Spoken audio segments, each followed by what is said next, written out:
Hey guys, it's QuickyBaby and welcome back to World of Tanks, and this time I'm playing Ranked Battles. This is Wargaming's brand new game mode from patch 9.19. We've had it a week now, and I'm not going to be running down the specifics of the Ranked Battles. If you want to know about that, you should have watched my video about a month ago.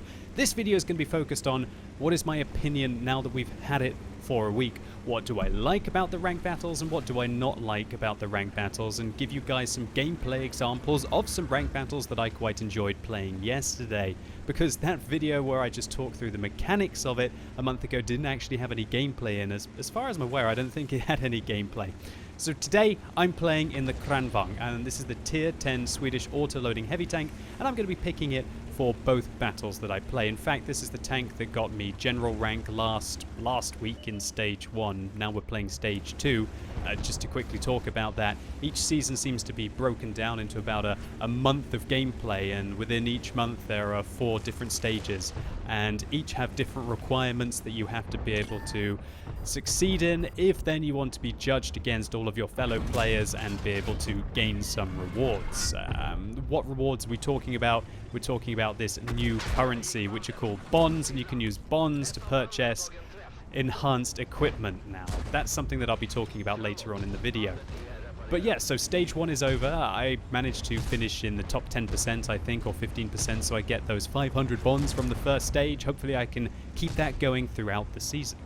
Now, the reason why I'm playing the Kranvang and why I used it so extensively in stage 1 is because I just think that it's quite a well-rounded vehicle, and it has what I call winning conditions in a good game, and also it's not particularly bad in a game where you're going to lose. And that really is one of the key things that you need to figure out in your ranked battles to succeed, is that sacrificing yourself for the team, irrelevant if you think that it gives you a higher chance to be able to win the game, is not necessarily the correct thing to do. The ranked battles focuses on these mechanics called chevrons, and when you gain a chevron, you start to go up a rank, and the ranks go from 1 to 5, and once you get to rank 5 you're a general and you can't lose it. But you can lose your ranks between rank 1 and rank 5, and currently see every player in this game, apart from a couple on either team, are 3, and some people, well, a couple of people are rank 4 on the enemy team, so they only need to get about 5 or 7 more chevrons to be able to hit that general rank, possibly. Now this was quite early in the evening, I believe, and of course early on in the evening, on the day of the reset of the stage, not many people are going to be rank 4, let alone rank 5, and I only saw a couple of people who had reached the general rank towards the end of the evening, and I can imagine the queue times for the generals are quite long. Well, not initially, because they're going to be meeting the lower ranks. But I digress. I've got to try and focus on what's important, and that is why I picked the Kranvang. So I feel that it can do very well in a winning game, and you're going to be able to get around quickly enough with its 60km/h top speed limit. But I think the tank is just awesome in a losing game, because you've got this impenetrable turret. You can just sit on these ridge lines on a map like Moravanka, apart from the artillery on the enemy team, who's already given me a bit of a sticking with a couple of shells. Nothing else is really even bothering to shoot at us, because they know these players are all rather skilled on the enemy team, and they know they're just going to be wasting shells firing at the Kranvang turret. And so I just think that I can be influential in my defeats to be able to try and finish in the top 3. And that is what's important. You've got to try and get those chevrons. Now, how do you get a chevron? Well, you've got to finish in the top 3 of a losing team, or in the top 12 of a winning team. And gaining these chevrons is not just important to be able to try and progress, to be able to go up the ranks, to be able to get your better rewards. I'm noticing that wargaming heavily depends on relying on a percentage of how many chevrons you get in your games as to how they differentiate between players in the ranked ladder. Now, that's something very important to realize, because, for example, let's say you get general rank every single season, but you don't bother to play the subsequent tier 10s there to be able to get the extra points. You might end up with 20 points at the end of the season. And lots and lots and lots of people will end up with 20 points at the end of a season. And the issue with that is then it becomes based on the amount of chevrons that you got in each one of your games, i.e. your percentage chevron gain. And so if you only get a chevron in one in 2 games, then you're going to be way below somebody who got a chevron in 55% of their games. And I'm estimating that to finish in the top 10%, you probably need to be getting chevrons in about 65% of your games, possibly as low as 60% of your games. And so that's very important because obviously I don't think anybody's going to be winning 65, 70% of their games because everybody's signing up solo, you can't be in a platoon, and let's face it, even the best players in the right situation in influential tanks are not going to be able to influence the game, I don't feel, up to 70% victories. And so that means that to be able to finish in the top 10% at the end of the season, you've really got to try and finish in the top 3 of a losing team to still be able to gain the chevron. Now, of course, to finish in the top 3 of a losing team based on experience, that means that you just can't afford to be on the front line. That means you can't afford to make the risky plays. And frankly, the players who are getting the chevrons on the losing team are the ones who are alive at the end, who have picked up those extra kills when the enemy team are zombieing towards them, the ones that pick up that free damage and the free assistance, possibly spotting at the end of the game or tracking at the end of the game for the final remaining allies in the last stand. And this is a very key point. What this has been doing is effectively people have been playing arguably too passively or more passively than they would need to be able to maybe win more of their games in a quest to just finish in the top 3. Because as long as you are the biggest loser or the best loser and you finish in the top 3 of experience, it's exactly the same to all intents and purposes. You won the game. Of course, you're not going to get quite as much credits, but who even really gives a damn about credits in this game mode? Well, I've been trying to give a damn about credits. As you can see, I've tried to not resort to firing heat rounds in this game, even though I have been dealing with some heavily armored targets. But now that I've run out of APCR, I'm going to be firing heat towards the end of it. But yeah, just take a look at the top of the screen and you get an idea of what kind of ammunition players are using in this game mode, and you can't blame them. I've been one of them. Yesterday when I was playing, I think I was losing on average about 20,000 credits in every single game I played at tier 10. Of course, you do get some quite nice rewards when you do reach certain ranks, some credit boosters, I believe, for reaching rank 4 or rank 5, 50% extra credits, I believe, for like 5 hours, or it possibly even might be 10 hours, and that's millions of credits if you can be bothered to play premium tanks. But yeah, so the game mode, you're just losing so many credits right now if you want to remain competitive, but you can't blame the players, and arguably this is what Wargaming has wanted all along, for people to have premium counts to be able to play the ranked game mode, or you're just going to have to spend a ridiculous amount of time playing in your low tier vehicles if you ever want to reach the higher ranks, and it's only the higher ranks that are going to be rewarding the sought after bond points, or the bonds that people need to be able to get these enhanced equipment. And so that's possibly my biggest dislike about the ranked battles right now. Hopefully we can get our Top Gun at the end of the game. Oh no, I missed one! We're not going to have enough damage to be able to take out this bad Chantillon. And he manages to get my side and finish me off. But 5 kills and 4,000 damage in this round is still a great result. But let me finish what I was saying.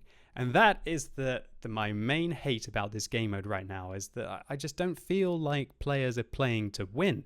They're playing to beat the system. They're trying to beat the other players on their team. And so who's going to be the 3 people on the enemy team who get the chevron in this one? Well, it's most likely going to be the players in the mobile support tanks that ran away from the front line, that use their team as meat shields to be able to soak up as much experience as they can. So now that I've talked about the things that I don't like in this game mode, i.e. the amount of credits that you have to fire at tier 10 to remain competitive, and the fact that I guess it's only tier 10 at the moment, so there's no option to play your tier 8s to be able to make some credits playing your premium vehicles. And I also don't like the fact that the way the chevron system works. Fair enough, it's nice that you still don't feel like you lose if you do an amazing carry. But the issue is that people are starting to play in a different way to be able to make it look like they had an amazing carry, even though they kind of just didn't want to win the game and use their team to be able to achieve that, and that's not really a healthy playstyle. But there are some things that I really like about the ranked game mode. Firstly, that it's an opportunity to play with arguably better players against better players without having to resort to joining a clan and adhere to their schedule, making sure you get online at a specific time. fair enough, the ranked game mode, the window that we get to play, it does feel a little bit limited. On the EU server, it's from 7 till 11 in the UK, and I guess that means it's from 8 until midnight in some of the more Central European countries. And that can be a little bit annoying, but that's still far easier than having to wait around for Clan Wars all day long. I remember playing Clan Wars many years ago now, 3-4 years ago. I spent 6 months on the map. We held large parts of Central Europe, and I had a really good time with it.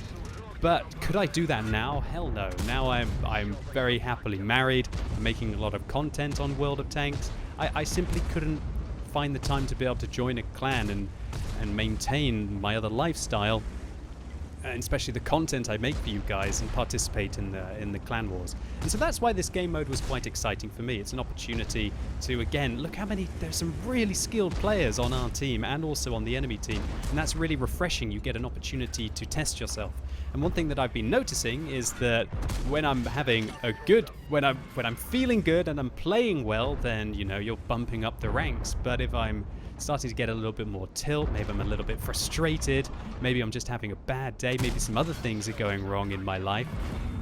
Well, that doesn't usually happen that often. I'm pretty happy with the way that everything's going at the moment. But you get my point. Sometimes there'll be something that annoyed you previously, and I'll tell you what just annoyed me. That E50M turret! Did I just bounce an entire heat magazine off that E50M? I thought it was meant to be weak, guys. What's up with that? I think I hit his mantle every single time, that lucky bugger. I didn't hit his cheeks at all, but maybe that's just my bad aim. That was a little bit frustrating. And maybe that would have sent me tilt in the rest of this game or the subsequent game. But no, yeah, it's been really nice to feel that I do get my butt kicked in this game mode. It's quite easy to turn into a zombie in the random queue, right? Where nothing really matters. You don't lose anything if you lose.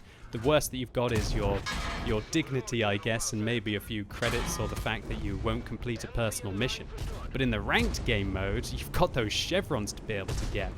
And I guess if it wasn't for the fact that what we've talked about, the fact that if you have to finish in the top 3 of experience on the losing team, which is influencing people to play, I think this would be a really fun game mode to just see how far you could push up the rank.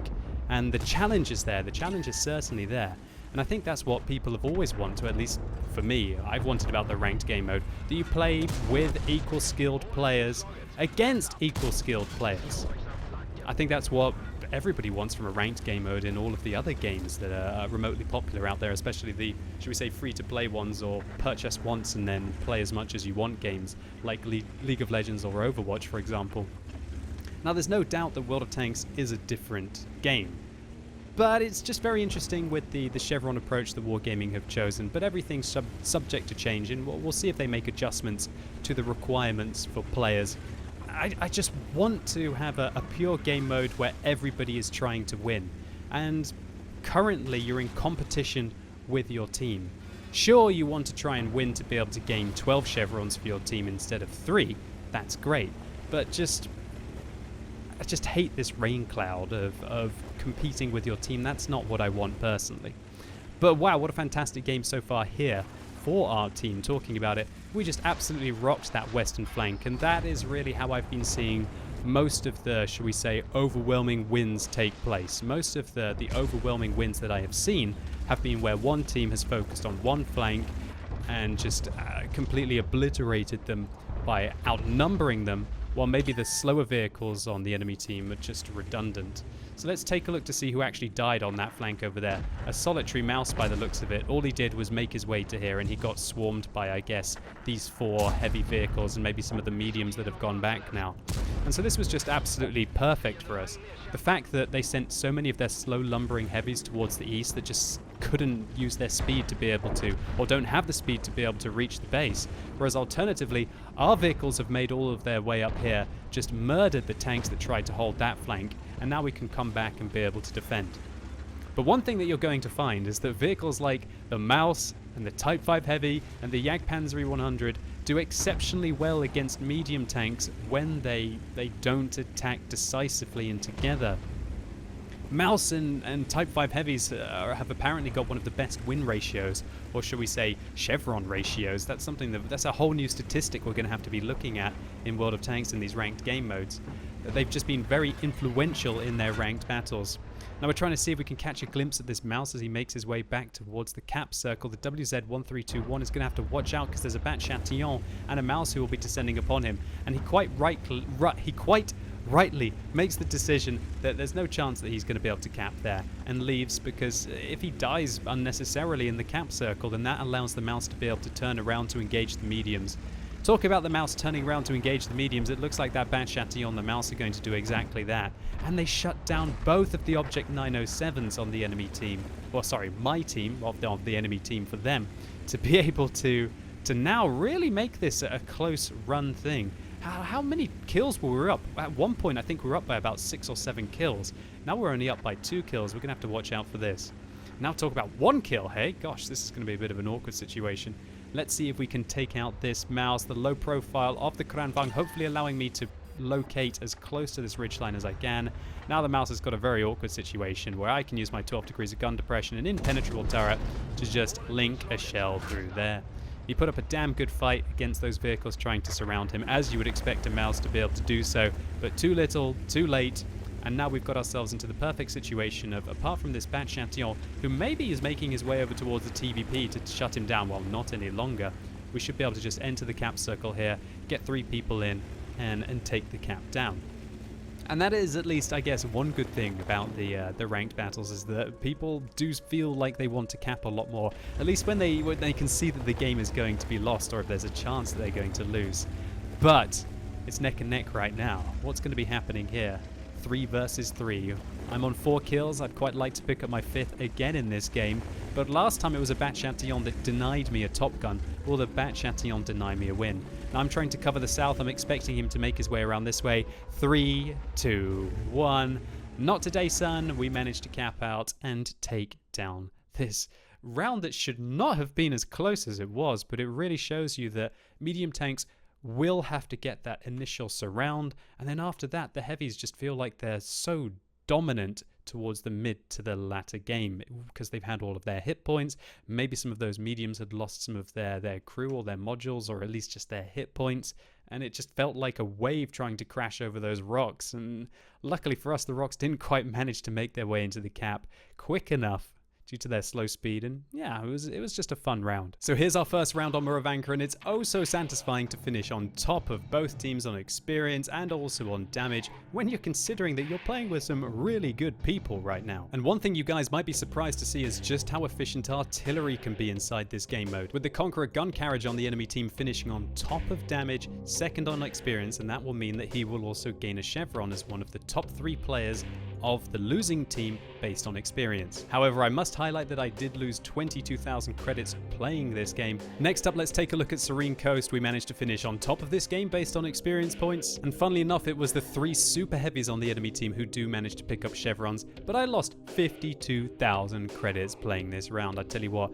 bouncing a full magazine of heat ammunition against that E50M certainly wasn't very pretty. But when there's so much pressure on you to try and get as many chevrons as you possibly can in each one of your games, I'm just not sure if anyone is really thinking about how many credits they're going to lose playing this game mode, irrelevant of their premium account status, and arguably is this what Wargaming wanted all along? So ranked battles in World of Tanks, do I think that it's got a long future ahead of it? Well, a lot of that will come down to Wargaming's decisions in the upcoming months. Currently, I think that it's too expensive to be able to play it competitively. And even as a premium account owner, somebody who pays 7 to 10 euros, I guess, depending on how much of a discount you get to Wargaming every month to have that privilege, I would say that if you want to be competitive, you are still going to lose credits in every game that you play in the Ranked Battles game mode. And so I think after the initial excitement wears off, it's going to deter a lot of players away from it, and the players that you'd need to have a healthy player base to sustain the game mode. Next up, the chevron system. While I understand that Wargaming want to reward players who have done exceptionally well in the battle, even on the losing team, this aspect is significantly affecting the way that players are playing the ranked game mode, and for the worse. Players are now not only competing